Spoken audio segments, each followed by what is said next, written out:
As long as cannabis is still illegal to get access to, many people are and will be hurt because of that illegality.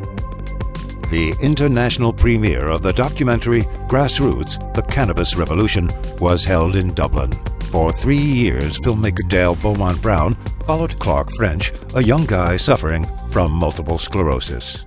This is kind of the newest and most effective and efficient way of getting cannabinoids into my system quickly. Cannabis is the oldest medicine in the world. It was a medicine in this country, of course, until 1971, when the Parliament decided to stop it being a medicine. I mean, how can MPs decide what's a medicine or not?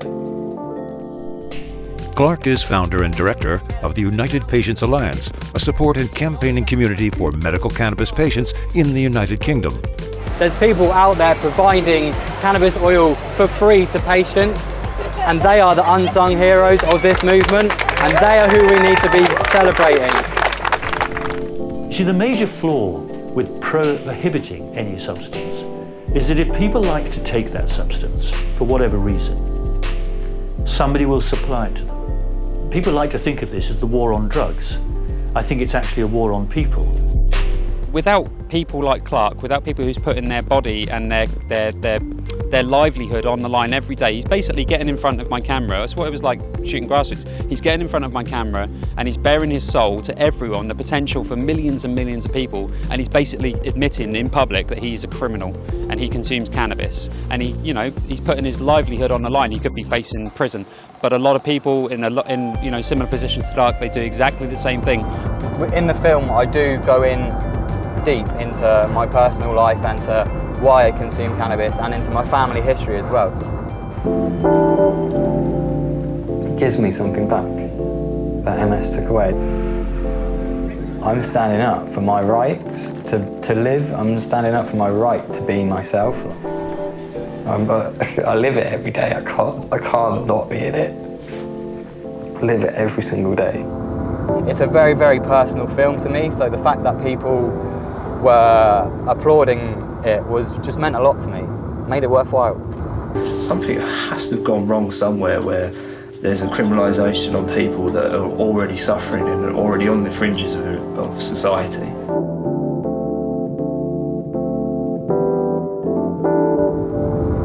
We are in Northern Ireland and we are off to meet a guy called Martin.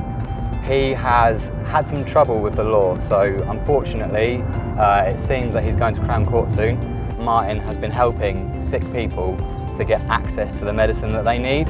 This guy is a hero. This guy is the kind of person that we need to be helping and the kind of person that genuinely is trying to do something good to help others in this world. So the fact that he's having his life kind of torn to pieces by this court process is ridiculous. It's absolutely ridiculous.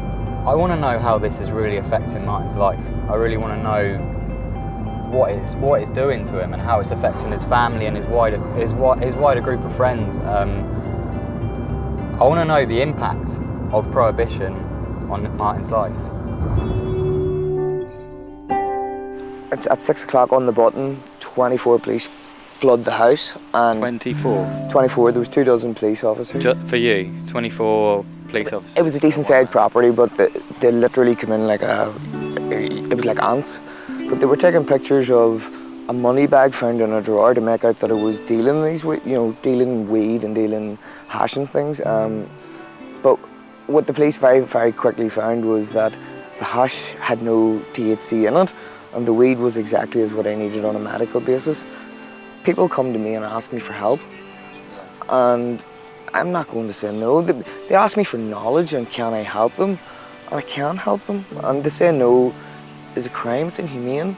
I'm looking at about 3.5, 4 years, in my view, for trying to keep people safe by letting them know what they're taking.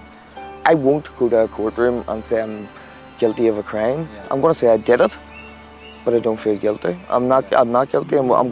A court is a room where you justify what you've done. So I face a jury and I'm more than happy to put my hands up. So have you had a conversation with your daughter about what is happening and how you're feeling about it?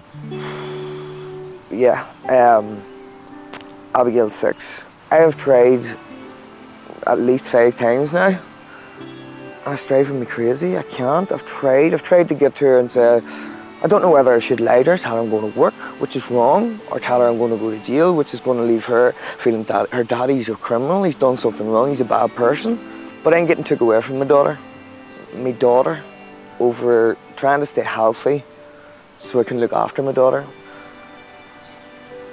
Yeah, I don't know how to approach it. Am I a bad person? I'm more than happy to go to the public and explain what I've done, which I have done very publicly. I know we've broke the rules, but we've broke the rules because the rules are wrong. I'm sorry that this is happening, mate. Don't be sorry. This is why we fight. This is why we fight. It's nothing to be sorry about. It's just a shame. It's a shame. I'm ashamed that I live here and that I've committed to this society that screws us all. I'm never going to stop and I'm never going to pretend. I'm never going to admit guilt for what I'm doing because I'm not guilty. I'm proud.